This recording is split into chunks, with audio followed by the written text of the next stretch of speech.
ഭർത്താവിന് താല്പര്യമില്ല, ഞാൻ ചികിത്സ മുമ്പോട്ട് പോകണം, ചില സ്ത്രീകൾ ചോദിക്കാറുണ്ട്.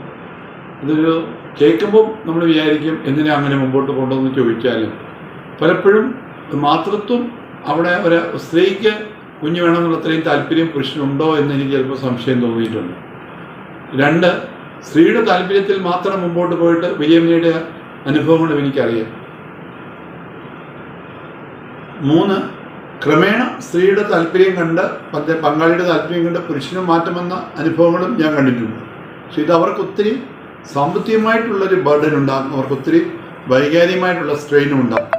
നമ്മളോട് തന്നെ ചോദിക്കണം, എൻ്റെ ട്രീറ്റ്മെൻറ്റ് ഓപ്ഷൻസ് എന്താണ്, എനിക്കിത് തന്നെ കൊണ്ടുപോകാൻ പറ്റുമോ, ഞാൻ ഈ ചികിത്സ മുമ്പോട്ട് കൊണ്ടുപോയാൽ എൻ്റെ പങ്കാളിയിൽ മാറ്റം വരുമോ, എൻ്റെ ഏജ് എങ്ങനെയാണ്, എൻ്റെ അവസ്ഥ എങ്ങനെയാണ്, എൻ്റെ ഭർത്താവിൻ്റെ അവസ്ഥ എങ്ങനെയാണ്, വിജയസാധ്യത എങ്ങനെയാണ്, സാമ്പത്തിക സ്രോതസ് എനിക്ക് കണ്ടുപിടിക്കാൻ പറ്റുമോ, ഈ കാര്യങ്ങളെല്ലാം മനസ്സിലാക്കിയിട്ട് വേണം മുമ്പോട്ട് പോകാൻ.